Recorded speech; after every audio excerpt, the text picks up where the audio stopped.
और जोरदार। दोनों तालियों के गड़गड़ाहट से ये दृश्य मित्रों, जितना है अंदर उतना बाहर।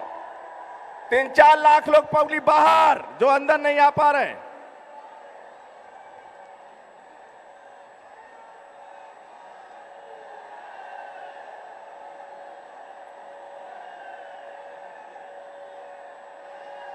अपने प्रदेश के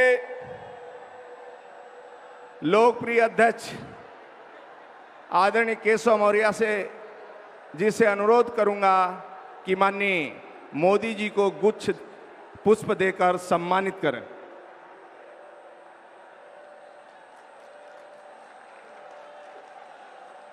माननीय केशव जी से आग्रह करूंगा माननीय गृह मंत्री आदरणीय राजनाथ सिंह जी को भी पुष्प गुच्छ से सम्मानित करें। नारा लगता रहा मित्रों, लगना चाहिए, स्वागत हो रहा है। अपने माननीय राष्ट्रीय अध्यक्ष जी माननीय अमित शाह जी को पुष्प गुच्छ से सम्मानित करें।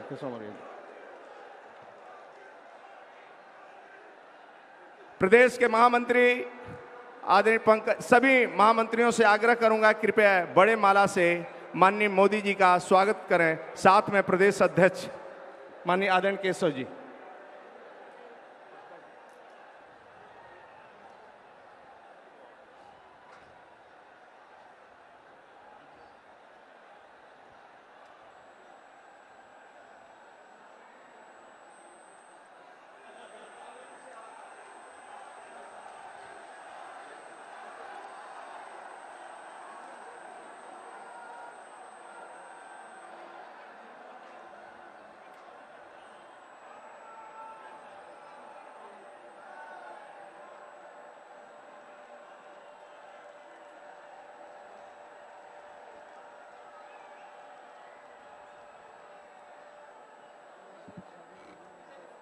प्रदेश के अध्यक्ष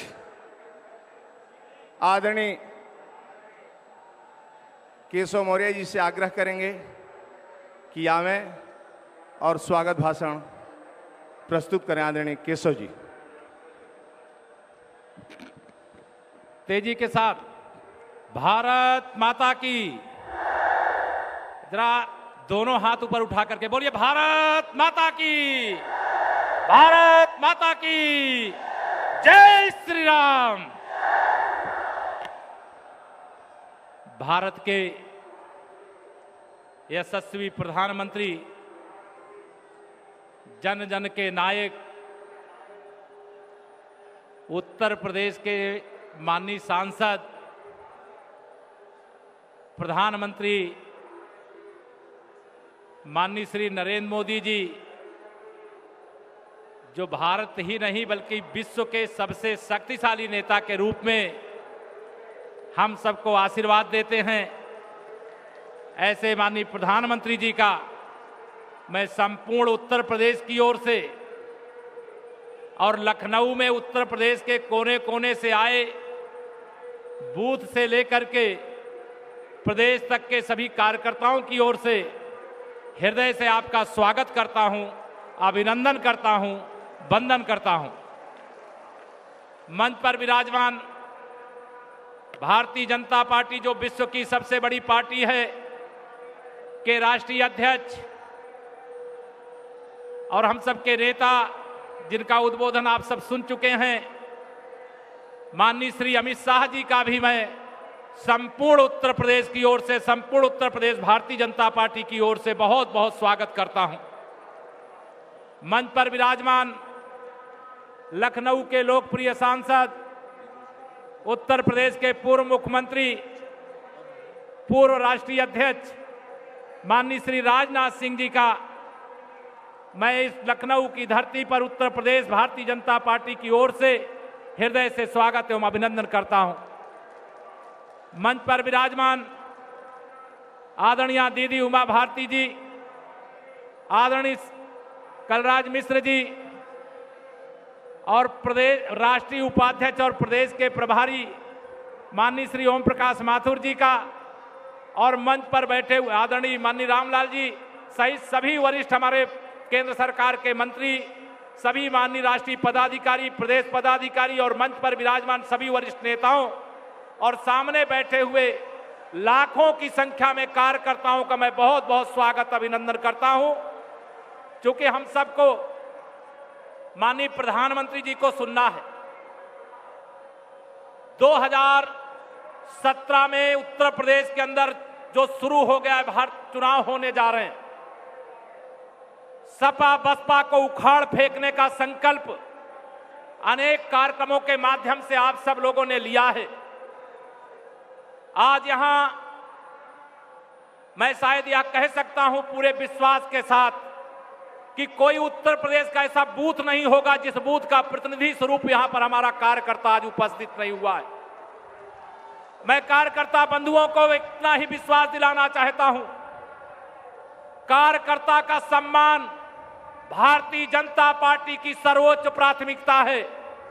मैं सभी कार्यकर्ताओं को यह भी मैं जानता हूं, उत्तर प्रदेश के अंदर सपा और बसपा की लगातार सरकारों में हमारे कार्यकर्ताओं के खिलाफ फर्जी मुकदमे लिखे जाने के बहुत काम हुए हैं।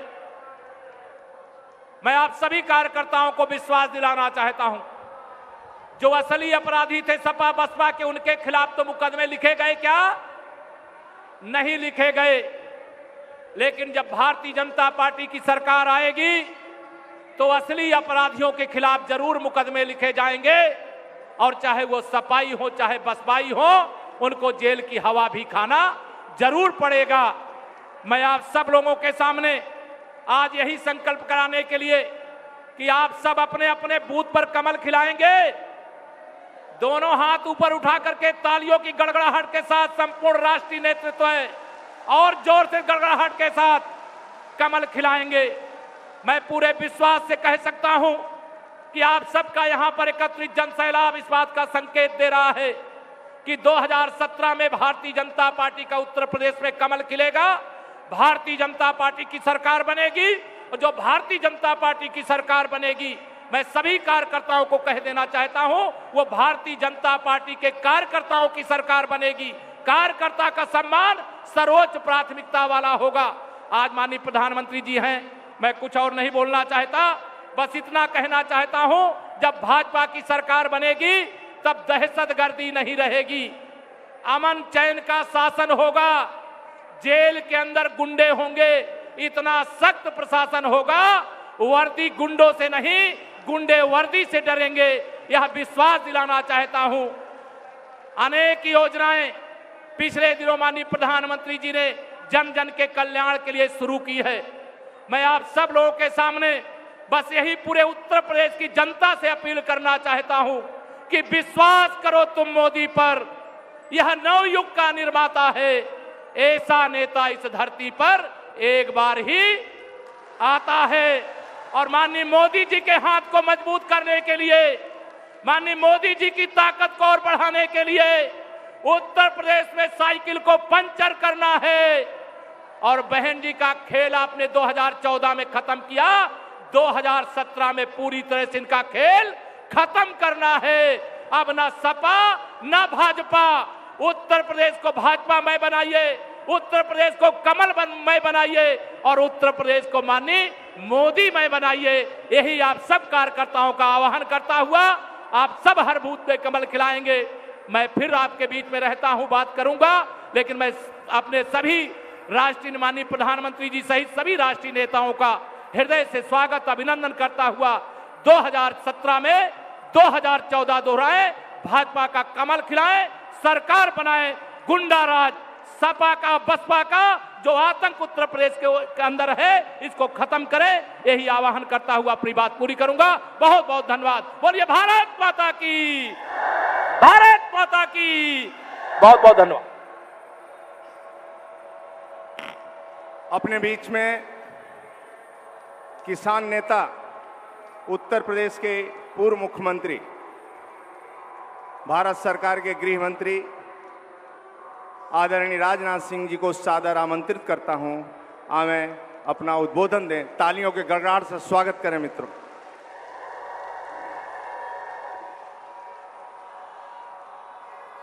सारी दुनिया में भारत का मस्तक ऊंचा करने वाले हमारे यशस्वी प्रधानमंत्री जी और हमारे भारतीय जनता पार्टी के राष्ट्रीय अध्यक्ष माननीय अमित शाह जी, उत्तर प्रदेश के प्रभारी राष्ट्रीय उपाध्यक्ष श्रीमान ओम माथुर जी, बहन उमा भारती जी, आदरणीय कल्लाद जी मिश्र, योगी आदित्यनाथ जी, एवं यहाँ मौजूद मेरे सभी सम्मानित बहनों एवं भाइयों, यह लखनऊ जहाँ पर कि उत्तर प्रदेश की यह महारैली हो रही है, इस लखनऊ का मैं प्रतिनिधित्व करता हूँ। और आज हमारे यशस्वी प्रधानमंत्री आदरणीय नरेंद्र मोदी जी यहाँ पर उपस्थित हैं, इसलिए एक बार मैं आप सबसे अनुरोध करना चाहूँगा, हाथ उठाकर तालियों की गड़गड़ाहट के बीच हमारे यशस्वी प्रधानमंत्री का हार्दिक अभिनंदन करें, उनका स्वागत करें। मेरे बहनों भाइयों,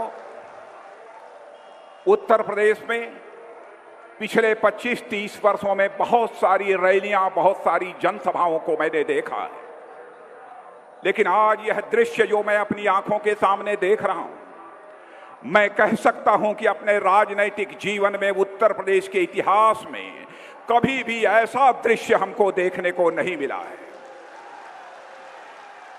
कोई कह सकता है यह रैली है, कोई कह सकता है यह महारैली है, लेकिन मैं कहना चाहता हूं यह न रैली है न महारैली है, बल्कि जो मैं देख रहा हूं वह जन समुद्र है, मानव महासागर है। यह आज लखनऊ में दिखाई दे रहा है।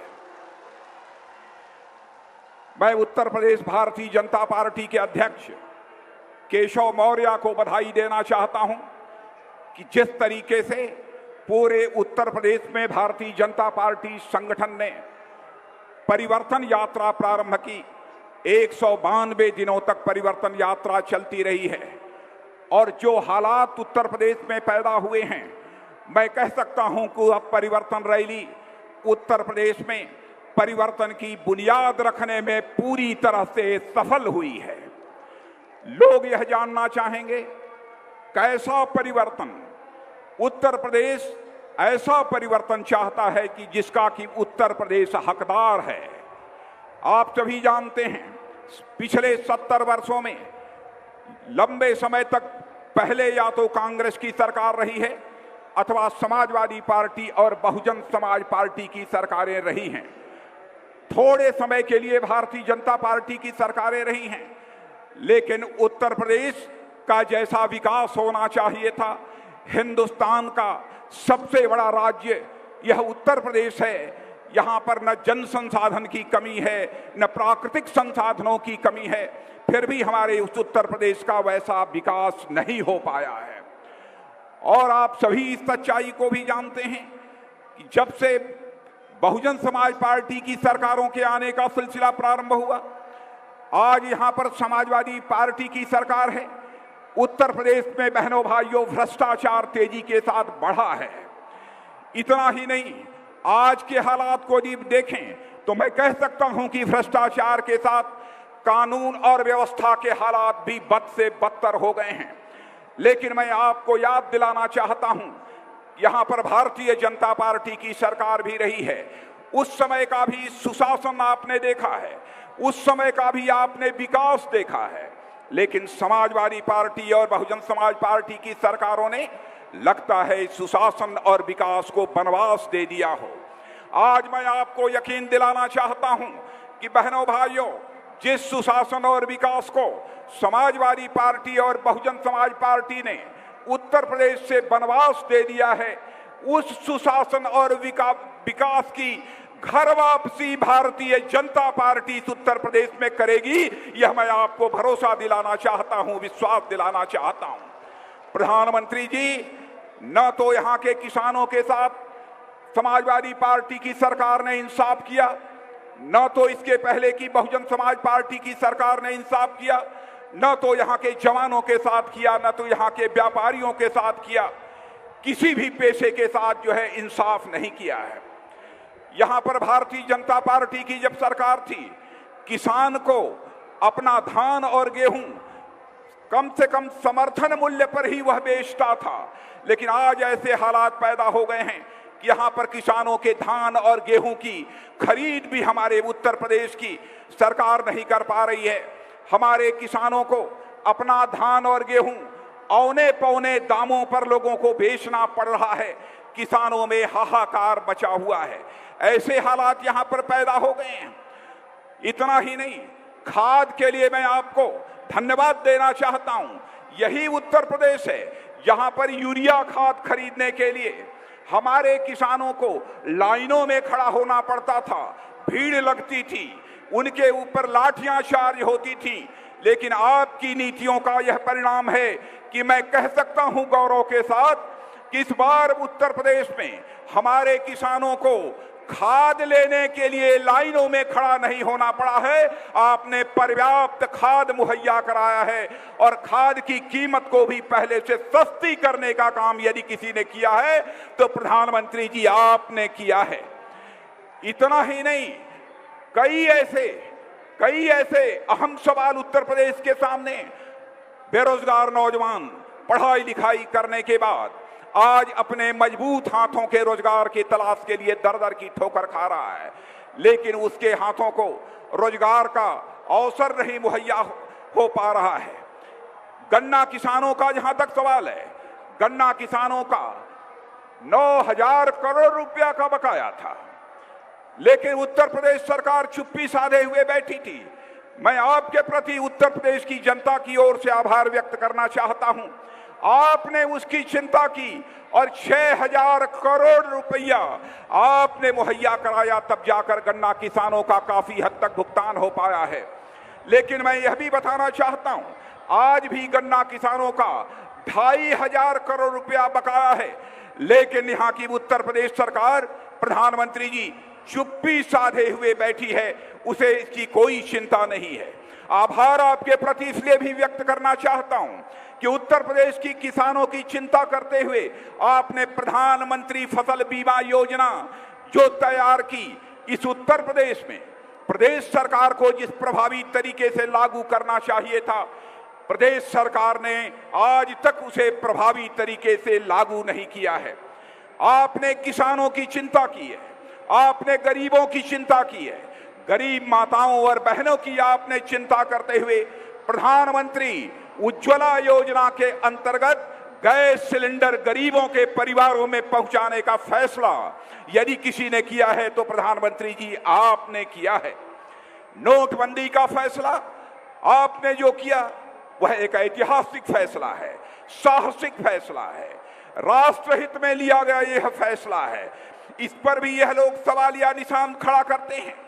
आप भ्रष्टाचार पर अंकुश लगाना चाहते हैं, आप काले धन के खिलाफ आपने मुहिम छेड़ रखी है जब से आपने यह जिम्मेदारी संभाली है। और मैं जनता को भी याद दिलाना चाहता हूं मेरे बहनों भाइयों, पहली जो हमारी कैबिनेट की बैठक हुई थी, उस कैबिनेट की बैठक में ही प्रधानमंत्री जी ने काले धन के खिलाफ अपने अभियान का श्री गणेश उसी समय से कर दिया था। आज कांग्रेस के, समाजवादी पार्टी, बहुजन समाज पार्टी के लोग यह कहते हैं कि यह एनडीए की सरकार ने देश की जनता को लाइन में खड़ा कर दिया है। अरे मैं याद दिलाना चाहता हूं, चाहे कांग्रेस की हुकूमत, चाहे सपा अथवा बसपा की हुकूमत, इन लोगों ने राशन की दुकानों पर आपकी लाइन लगाई है, मिट्टी के तेल के लिए आपकी लाइन लगाई है, इतना ही नहीं चीनी के लिए आपकी लाइन लगाई है। यह तो बराबर आपको लाइन में इन्होंने खड़ा रखा है। टेलीफोन के लिए लाइन में लोग खड़े होते थे, गैस सिलेंडर के लिए लोग लाइन में खड़े होते थे। लेकिन हमारी सरकार का यह फैसला है कि हम ऐसी कतारों को, ऐसी लाइनों को समाप्त कर देना चाहते हैं और हिंदुस्तान के हर अमीर और हर गरीब के लिए एक ही व्यवस्था देना चाहते हैं। यह सिलसिला हमारी सरकार ने प्रारंभ किया है। मैं नौजवानों के बारे में कहना चाहता हूं और कहने के पहले जवानों आपसे पूछना चाहता हूं, पुलिस की भर्ती हुई थी, पुलिस के भर्ती में क्या आपको न्याय मिला है कि नहीं, मैं जवानों से पूछना चाहता हूं। पुलिस की भर्ती में न्याय मिला है कि नहीं मिला है? सबसे ज्यादा यदि गड़बड़ी हुई है तो आप जानते हैं अच्छी तरह, मैं उसकी बहुत डिटेल में जाकर चर्चा नहीं करना चाहता हूं। 2-3 जिलों तक ही सारे लोगों का चयन पुलिस में हुआ है, लेकिन इंटरव्यू के नाम पर यह धांधली होती रही है। प्रधानमंत्री जी ने फैसला किया है, उत्तर प्रदेश में सरकार बनेगी। बहनों भाइयों, क्लास 4 के लिए अब जो भी नियुक्तियां होंगी, पुलिस कांस्टेबल के लिए जो भी नियुक्तियां होंगी, अब कोई इंटरव्यू नहीं होगा, कोई मां का लाल भ्रष्टाचार करने का साहस नहीं जुटा पाएगा। आपके ऊपर भरोसा करते हुए, आप भारत के नागरिक हैं, आपके ऊपर हमारी सरकार को गौरव है। मेरे बहनों भाइयों, हमारे प्रधानमंत्री ने यह भी फैसला किया है कि हमारे पढ़ने वाले बच्चों को, जवानों को अपनी ही सर्टिफिकेट, अपनी ही मार्कशीट को सत्यापित कराने के लिए, अटेस्ट कराने के लिए कभी अधिकारियों का दरवाजा खटखटाना पड़ता है और कभी एमएलए और एमपी का दरवाजा खटखटाना पड़ता है। तो प्रधानमंत्री जी ने यह कहा, यह कहां का इंसाफ है इस देश के नौजवानों के साथ, जो वह नौजवान भी भारत का नागरिक ही है और उसे नेताओं और अधिकारियों का दरवाजा खटखटाना पड़े। यह फैसला किया, यदि आप अपनी मार्कशीट अथवा सर्टिफिकेट को अटेस्ट कराना चाहते हैं तो मेरे बहनों भाइयों, अब आपको अधिकारियों और नेताओं का दरवाजा नहीं खटखटाना पड़ेगा, बल्कि उस पर आप स्वयं लिख देंगे कि मैं सत्यापित करता हूं और नीचे आप हस्ताक्षर कर देंगे, वह सत्यापित मान लिया जाएगा।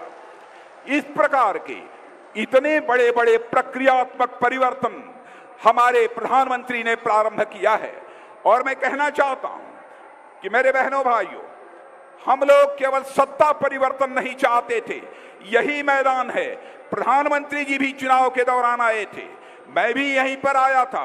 प्रधानमंत्री जी ने कहा था, हम केवल सत्ता का परिवर्तन नहीं चाहते हैं, बल्कि हम व्यवस्था का परिवर्तन चाहते हैं।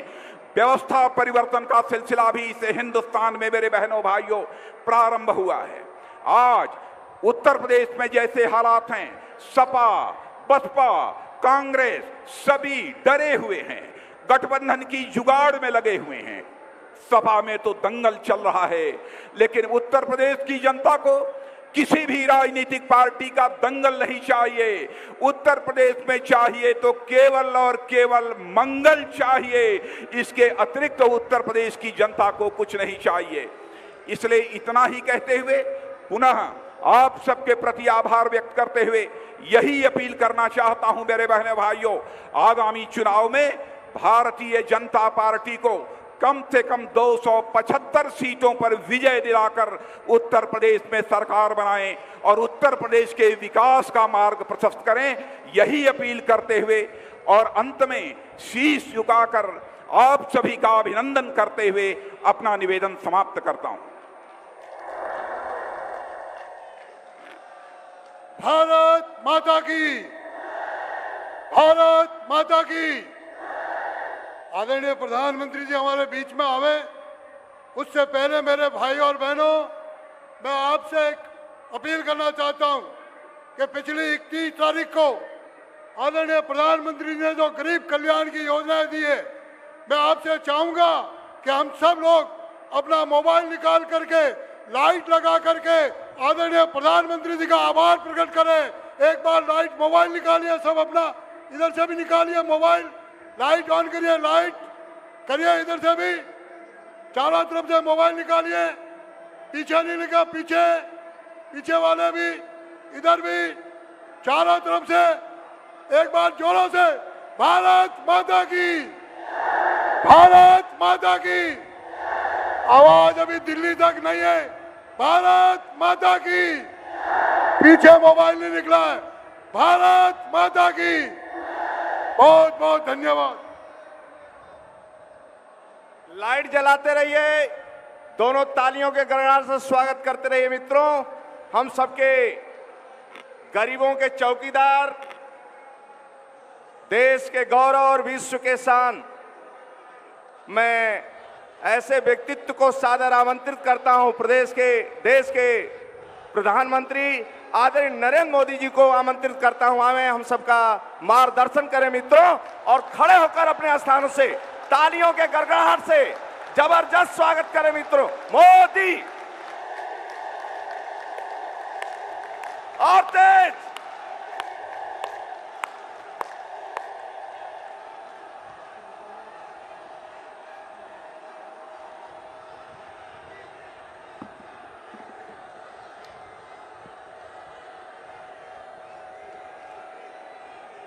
भारत माता की, भारत माता की। मंच पर विराजमान भारतीय जनता पार्टी के राष्ट्रीय अध्यक्ष श्रीमान अमित भाई शाह, हमारे देश के यशस्वी गृह मंत्री और इसी शहर के प्रतिनिधि श्रीमान राजनाथ सिंह जी,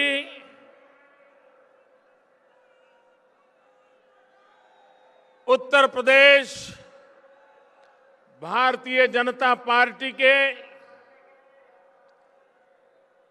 युवा अध्यक्ष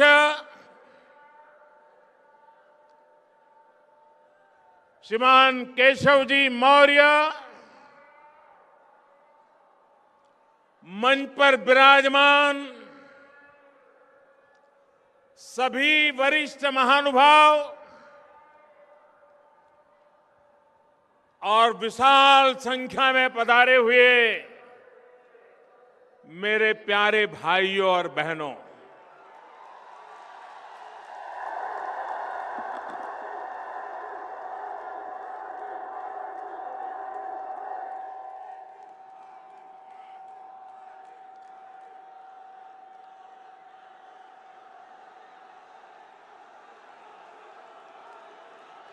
मैं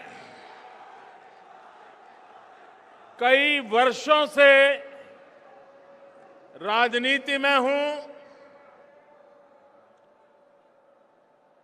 भारतीय जनता पार्टी में राष्ट्रीय स्तर पर संगठन का कार्य करने का सौभाग्य मिला। मुख्यमंत्री के नाते कार्य करने का अवसर मिला। 2.5 साल से प्रधान सेवक के रूप में आपकी सेवा करने का अवसर मिला। सैकड़ों रैलियों में संबोधन करने के जाने का अवसर भी मिला। लेकिन मेरे पूरे जीवन काल में इतनी बड़ी रैली संबोधन करने का मुझे सौभाग्य नहीं मिला।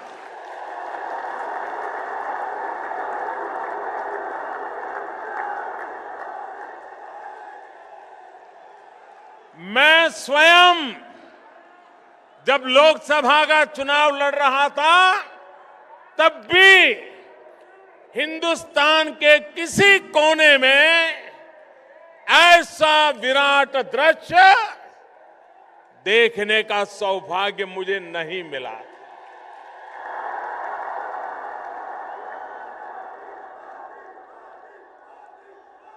आज सुबह 10 बजे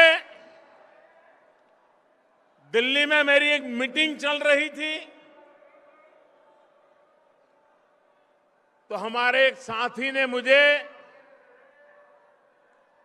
मोबाइल फोन पर यहां लखनऊ के कुछ पत्रकारों ने जो ट्वीट किया होगा वो ट्वीट दिखाया। उसमें सारे फोटो थे यहां की भीड़ के। तो मैंने ऑफिस के लोगों को बुलाया। मैंने कहा, भाई कहीं गलती तो नहीं हो रही है? ये 10 बजे इतनी भीड़ आ गई है, हमारी तो 2 मीटिंग बाकी है, निकलने का समय देर से है। जरा लखनऊ फोन करके पूछो कहीं हम तो लेट नहीं हो रहे हैं। 10 बजे से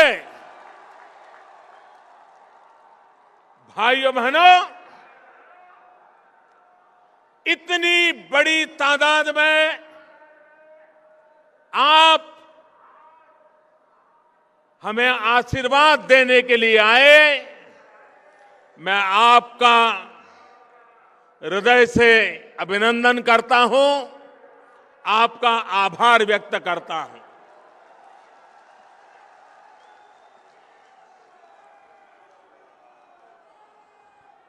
ये लखनऊ की धरती अटल बिहारी वाजपेयी जी की कर्मभूमि है।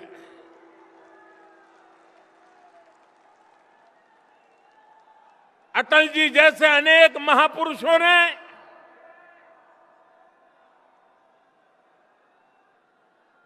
अपनी जवानी इस धरती पर खपाई, पसीना बहाया, रात दिन एक एक करके पूरे हिंदुस्तान में भारतीय जनता पार्टी का वटवृक्ष तैयार किया। अटल जी ने लखनऊ की भी भरपूर सेवा की। लखनऊ के प्रति उनका लगाव, लखनऊ के लिए कुछ करने का उनका अविरत प्रयास, जो आज भी लखनऊ में महसूस होता है।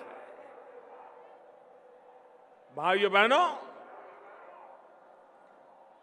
आज का ये दृश्य अटल जी जब टीवी पर देखते होंगे, उनके लिए सबसे बड़े संतोष की घटना होगी, ऐसा मैं विश्वास से कहता हूं।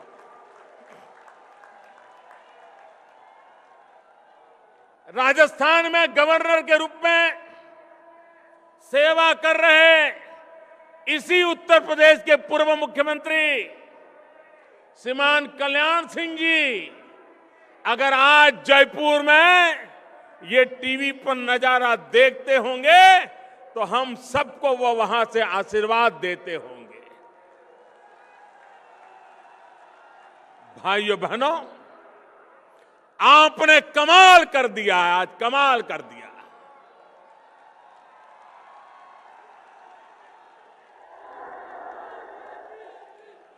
जो पॉलिटिकल पंडित हैं, चुनाव के हिसाब किताब लगाते हैं, उत्तर प्रदेश का चुनाव किस दिशा में जाएगा, उसका हिसाब किताब जो लगा रहे हैं, ये रैली देखने के बाद अब किसी को मेहनत नहीं करनी पड़ेगी कि चुनाव में होने वाला क्या है।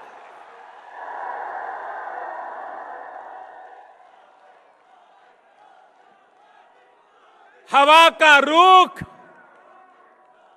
साफ साफ नजर आ रहा है। भाइयों बहनों, उत्तर प्रदेश की सेवा करने का अवसर भारतीय जनता पार्टी को मिला था। 14 साल बीत गए बीच में। आज युग ऐसा है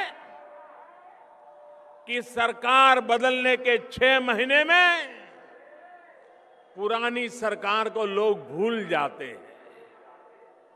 लेकिन आज मैं बड़े गर्व के साथ कह सकता हूं, बड़े संतोष के साथ कह सकता हूं कि कल्याण सिंह जी के नेतृत्व में, राम प्रकाश जी के नेतृत्व में, राजनाथ जी के नेतृत्व में भारतीय जनता पार्टी की जो सरकार चली, आज 14 साल के बाद भी उत्तर प्रदेश के लोग उसे याद करते हैं और वर्तमान सरकारों के साथ उसकी तुलना करते थे। भाइयों बहनों, कुछ लोग कहते हैं, मैं भी 2-3 दिन पहले टीवी पर मेरी नजर गई और वो कह रहे थे बीजेपी का 14 साल का वनवास खत्म होगा। भाइयों बहनों, मुद्दा बीजेपी के वनवास का नहीं है। कितने साल हम रहे, कितने साल निकल गए, भारतीय जनता पार्टी इस तराजू से कभी राजनीति को नहीं तोलती है। और इसलिए मुद्दा बीजेपी के 14 साल के वनवास का नहीं है। मुद्दा 14 साल के लिए उत्तर प्रदेश में विकास का वनवास हो गया है। विकास का वनवास हो गया है। विकास आया नहीं भाइयों बहनों। 14 साल के बाद फिर एक बार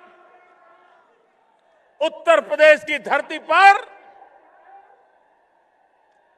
विकास का नया अवसर आने का ये नजारा मैं देख रहा हूं भाइयों बहनों। देश के प्रधानमंत्री के रूप में राजनीतिक दृष्टि से तो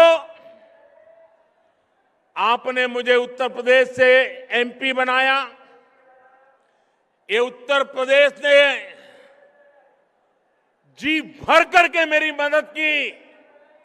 उसके कारण 30 साल के बाद देश को पूर्ण बहुमत की सरकार मिली। लेकिन भाइयों बहनों, इसलिए उत्तर प्रदेश में बीजेपी की सरकार हो, इतना सीमित विचार मैं नहीं रखता हूं। मेरी सोच हिंदुस्तान के संदर्भ में है।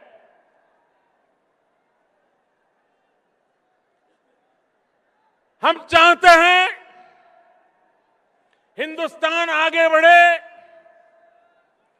हम चाहते हैं हिंदुस्तान से गरीबी मिटे। हम चाहते हैं हिंदुस्तान से निरक्षरता मिटे। हम चाहते हैं हिंदुस्तान से बीमारी मिटे। भाइयों बहनों, ये हिंदुस्तान का सपना तब तक पूरा नहीं होता जब तक उत्तर प्रदेश में से ये सारी कठिनाइयां दूर न हो। और इसलिए हिंदुस्तान का भाग्य बदलने के लिए पहली शर्त है कि हमें उत्तर प्रदेश का भाग्य बदलना पड़ेगा।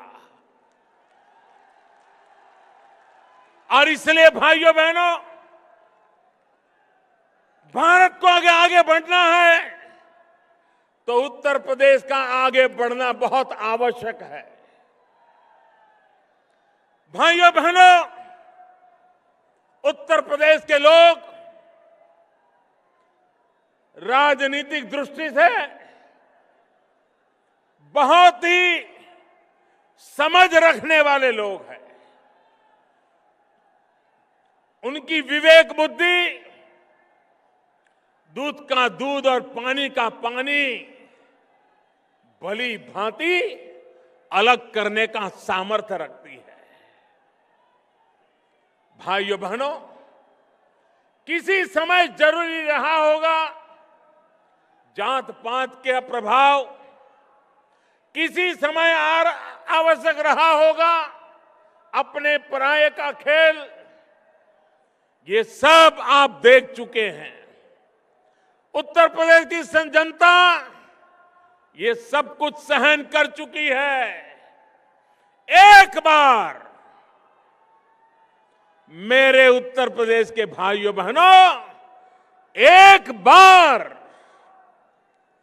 अपने पराये से ऊपर उठ करके, जात पात से ऊपर उठ करके सिर्फ और सिर्फ उत्तर प्रदेश के विकास के लिए चुनाव में वोट कीजिए। आप देखिए उत्तर प्रदेश बदलता है कि नहीं बदलता।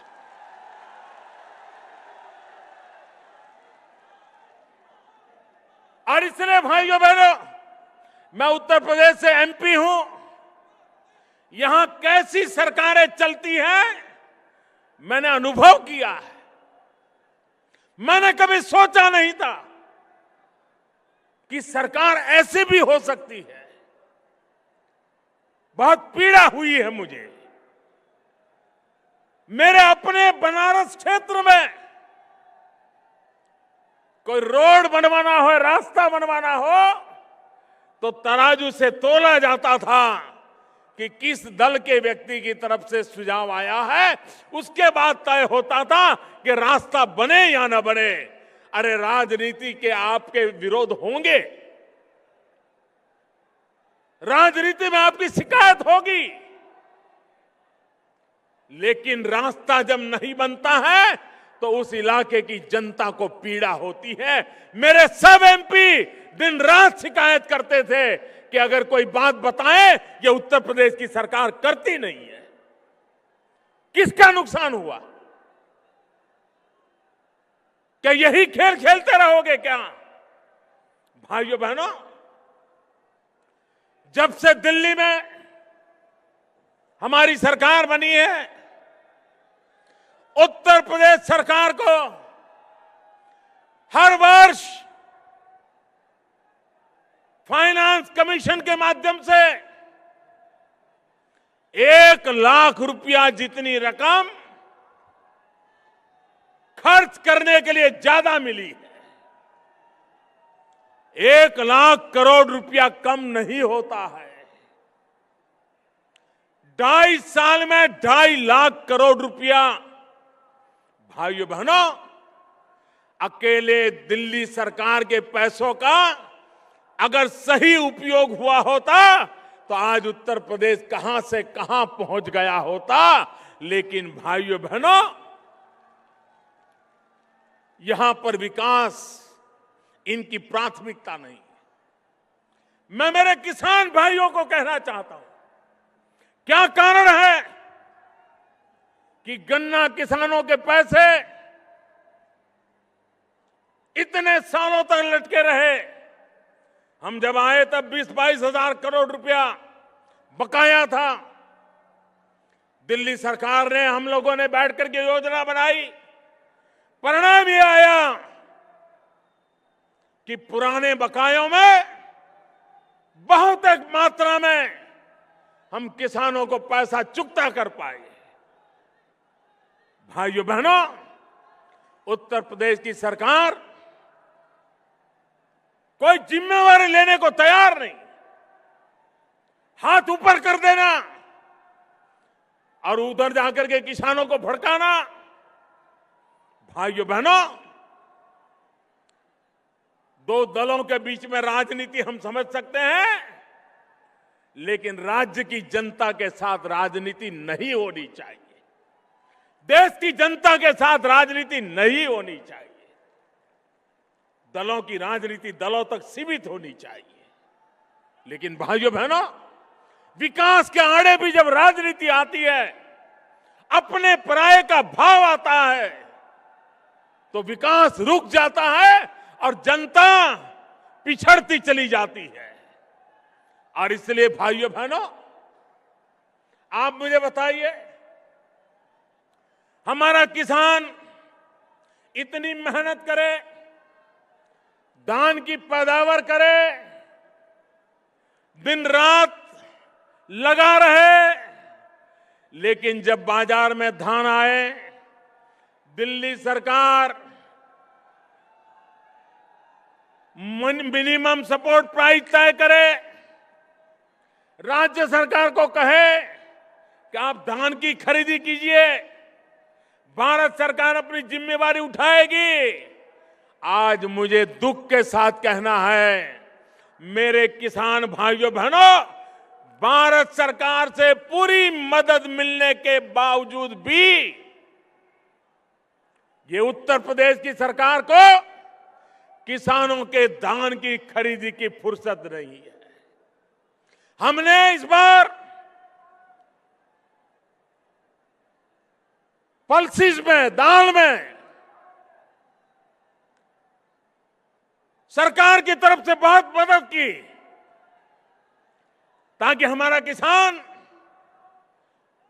इतनी बड़ी मात्रा में दाल की पैदावार करे, ताकि विदेशों से दाल लानी ना पड़े, गरीब को दाल महंगी ना पड़े।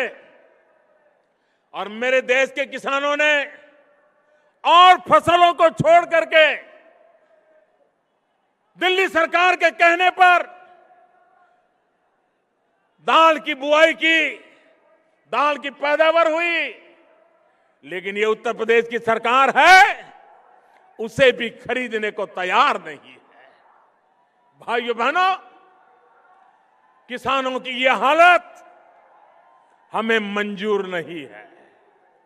ये स्थिति बदलनी चाहिए और स्थिति बदलने के लिए परिवर्तन आवश्यक है और इसीलिए ये परिवर्तन यात्रा लेकर के पूरा उत्तर प्रदेश एक संकल्प के साथ निकल पड़ा है। भाइयों बहनों, आप मुझे बताइए, इस देश से भ्रष्टाचार खत्म होना चाहिए कि नहीं होना चाहिए? पूरी ताकत से बताइए, भ्रष्टाचार खत्म होना चाहिए कि नहीं होना चाहिए? भ्रष्टाचार के खिलाफ लड़ाई लड़नी चाहिए कि नहीं लड़नी चाहिए? काला धन जाना चाहिए कि नहीं जाना चाहिए? काला धन खत्म होना चाहिए कि नहीं होना चाहिए? अब देखिए, देश देख रहा है। हम कहते हैं भ्रष्टाचार के खिलाफ लड़ाई लड़ने की बात, काले धन के खिलाफ लड़ाई लड़ने की बात, और आपने पिछले दिनों लगातार सुना होगा, देखा होगा, सारे इकट्ठे हो जाते हैं एक बात पर। आपने कभी सपा बसपा को एक साथ देखा है?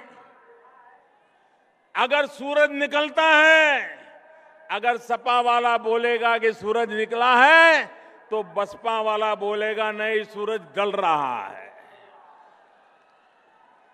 इतना दोनों के बीच में झगड़ा है कि नहीं है? विरोध है कि नहीं है? इतने सालों के बाद एक मुद्दे पर दोनों इकट्ठे हो गए। दोनों इकट्ठे हो गए, दोनों मिलकर के कह रहे हैं कि मोदी को बदलो, मोदी को हटाओ। मोदी कह रहा है नोट बदलो, काला धन हटाओ। निर्णय आपको करना है, निर्णय आपको करना है भाइयों बहनों। वो कहते हैं मोदी हटाओ, मैं कहता हूं काला धन हटाओ। वो कहते हैं मोदी हटाओ, मैं कहता हूं भ्रष्टाचार हटाओ। देश की जनता को तय करना है कि हमें क्या करना है।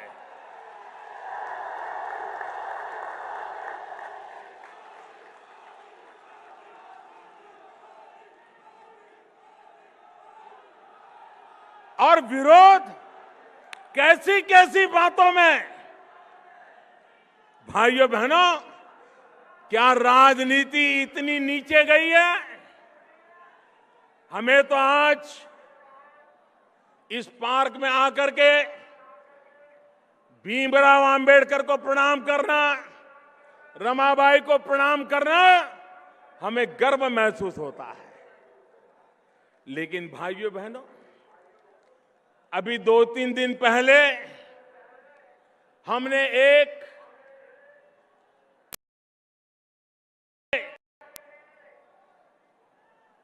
टेक्नोलॉजी के द्वारा रुपयों की लेन देन के लिए भीम नाम की एक मोबाइल ऐप लॉन्च की।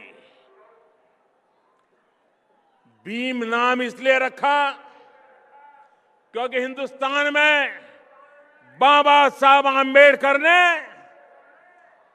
आर्थिक चिंतन में महारत हासिल की हुई थी। आज जो रिजर्व बैंक चल रहा है उसके प्रणेता कभी बाबा साहब आंबेडकर रहे थे। रुपया क्या होता है उस पर आज से करीब करीब 100 साल से भी ज्यादा समय पहले, 80 साल पहले बाबा साहब आंबेडकर ने एक विस्तृत निबंध लिखा था। इतने लंबे समय पहले जिस महापुरुष को हिंदुस्तान के रुपये का ताकत का पता था, बैंकिंग व्यवस्था का पता था, आर्थिक कारोबार का पता था, क्या हिंदुस्तान के भविष्य का आर्थिक कारोबार उस भीम के नाम से चले तो किसी के पेट में चूहे क्यों दौड़ रहे हैं, मुझे समझ नहीं आ रही। मैं चाहूंगा हम गांव गांव घर घर जाकर के लोगों को समझाएं, जिसके भी हाथ में मोबाइल फोन हो भीम ऐप को डाउनलोड करे और भीम को याद करते हुए हर घर में भीम का स्मरण हो। ये करके दिखाएं हम। भीमराव अंबेडकर को इससे बड़ी कोई श्रद्धांजलि नहीं हो सकती। भाइयों बहनों, एक तरफ उत्तर प्रदेश की जनता परिवर्तन के लिए कृत संकल्प है, फैसला कर चुकी है और परिवर्तन निश्चित है। भाइयों बहनों, कुछ दल ऐसे हैं जिनका उत्तर प्रदेश में अता पता ही नहीं है। एक दल ऐसा है जो अपने बेटे को प्रस्थापित करने के लिए पिछले 15 साल से कोशिश कर रहा है, लेकिन अभी तक कहीं दाल गलती नजर नहीं आ रही। दूसरा दल ऐसा है, वो इस चिंता में है कि पैसे कहां रखे, वो पैसे बचाने में लगे हैं। दूर दूर की बैंक खोज रहे हैं, जिन बैंकों में पैसे जमा करके निकल जाए, बच जाए। तो एक दल पूरी तरह पैसों को बचाने में लगा हुआ है और तीसरा दल है जो पूरी ताकत परिवार का क्या होगा उसमें लगे हुए हैं। अब उत्तर प्रदेश की जनता को तय करना है कि पैसे के लिए, पैसों को बचाने के लिए पूरी पार्टी जहां लगी हुई है, वो उत्तर प्रदेश को बचा पाएंगे क्या? जो पूरी पार्टी परिवार के उसमें लपट गई है, क्या वो उत्तर प्रदेश को बचा पाएंगे क्या? भाइयों बहनों, आज एक तरफ पैसे बचाने वाली पार्टी, एक तरफ परिवार में उलझी पार्टी, एकमात्र पार्टी भारतीय जनता पार्टी है जो उत्तर प्रदेश को बचाने के लिए आई है। किसी को पैसे बचाने हैं, किसी को परिवार कब्जे करना है। हम ही हैं जिन्हें सिर्फ और सिर्फ उत्तर प्रदेश बचाना है। और इसलिए मैं उत्तर प्रदेश वासियों को कहने आया हूं कि इस परिवर्तन और आधा अधूरा मत करना। भारी बहुमत से आप भारतीय जनता पार्टी को विजयी बनाइए।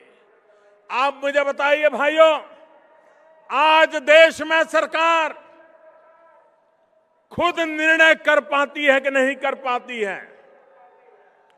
आज इस देश का ऐसा प्रधानमंत्री है, 30 साल के बाद देश को ऐसी सरकार मिली है जिसका हाईकमांड सिर्फ और सिर्फ हिंदुस्तान के 125 करोड़ नागरिक है, दूसरा उसका कोई हाईकमांड नहीं है। किसी के घर जाकर के उसको सर झुकाना नहीं पड़ रहा है।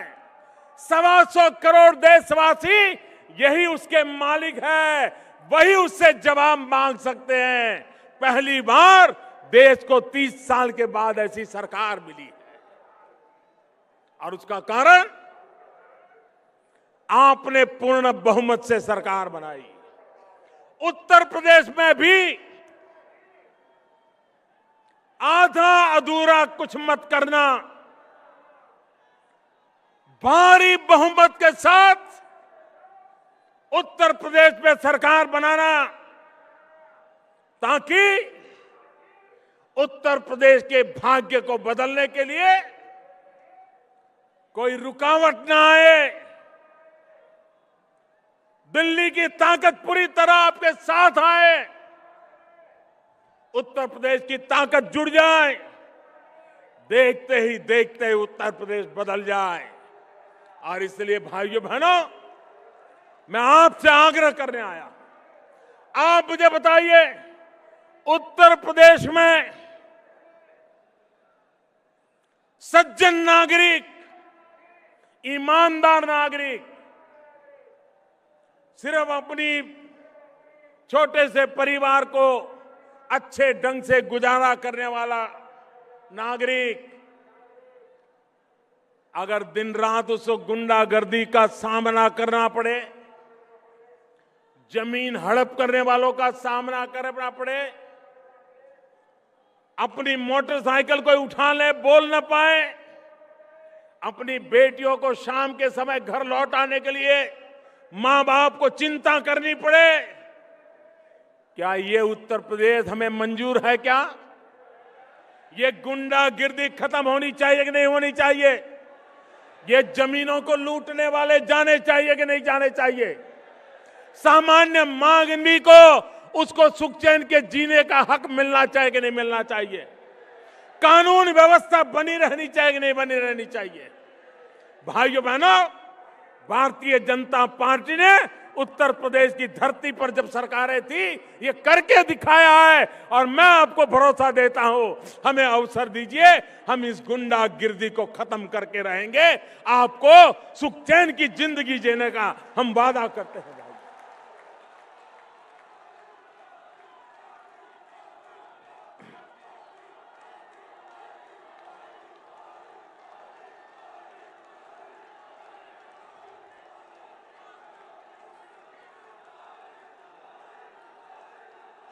अभी 2 दिन पहले नववर्ष प्रारंभ होने से पहले मैंने दूरदर्शन के माध्यम से देशवासियों को संबोधित किया था। जो भी धन जमा हुआ है, मैंने पहले ही कहा था, ये सरकार गरीबों को समर्पित है। और जब मैंने 50 दिन के बाद गरीबों के लाभ के लिए योजनाएं बनाई, गरीबों के घर के लिए योजना बनाई, प्रसूता माताओं के लिए योजना बनाई, गांव के विकास के लिए योजना बनाई, छोटे छोटे कारोबारियों का कारोबार अच्छा चले उसके लिए मदद की योजना बनाई। कुछ लोगों को इससे भी तकलीफ हुई, मोदी पैसा ले ले तो भी वो परेशान, और मोदी गरीबों को पैसे दे दे तो भी परेशान। इनकी परेशानी भाइयों बहनों इस बात की है कि इनकी कुर्सियां हिल रही हैं, कुर्सियां हिल रही है, इसलिए इनको परेशानी हो रही। ये इररिलेवेंट हो गए हैं।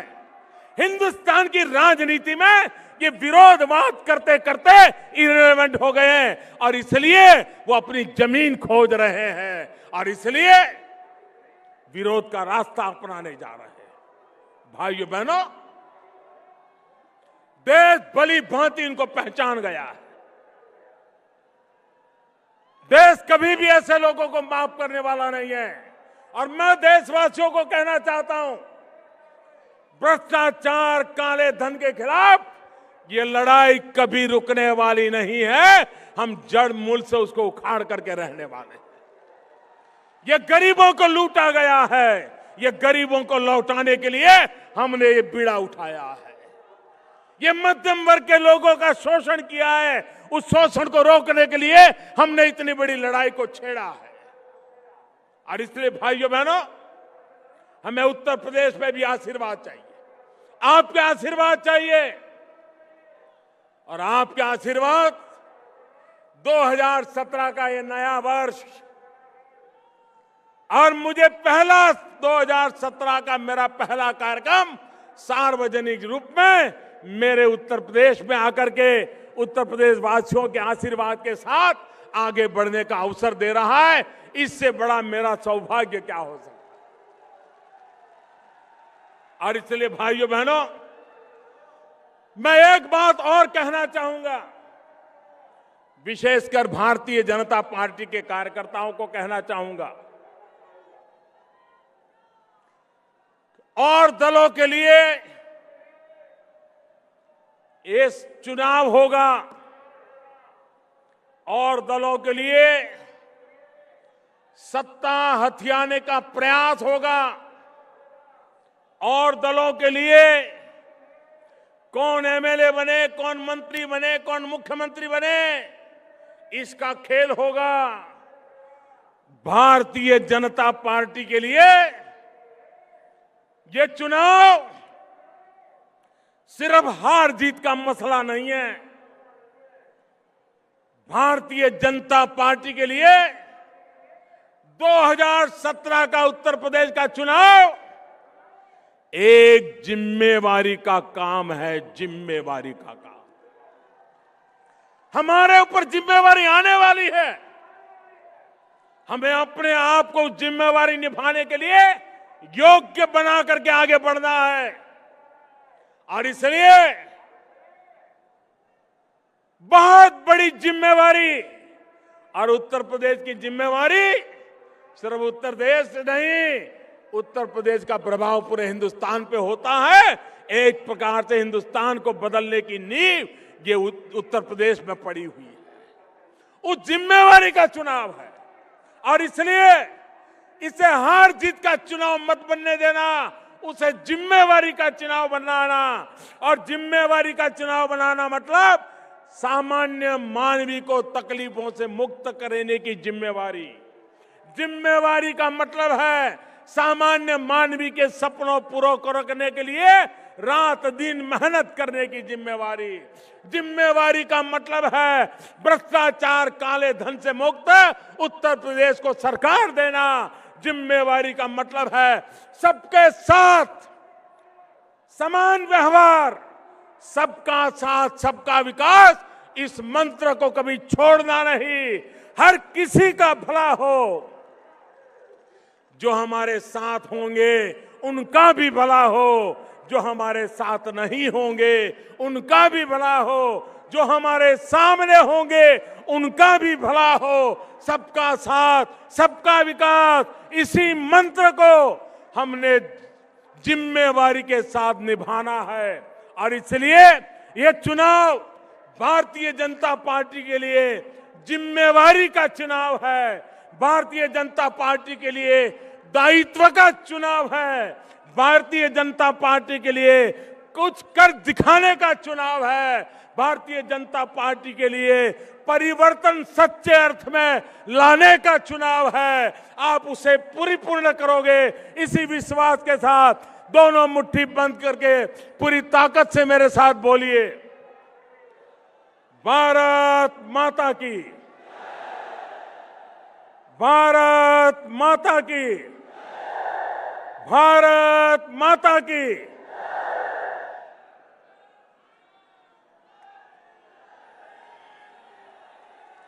तालियों की जोरदार नारा के साथ मित्रों,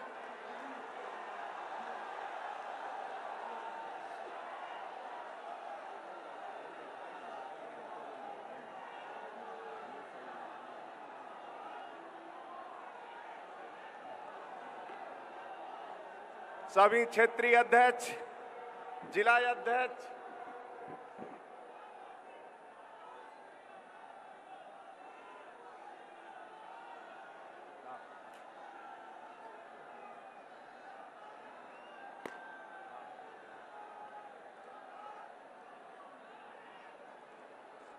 ले लिया।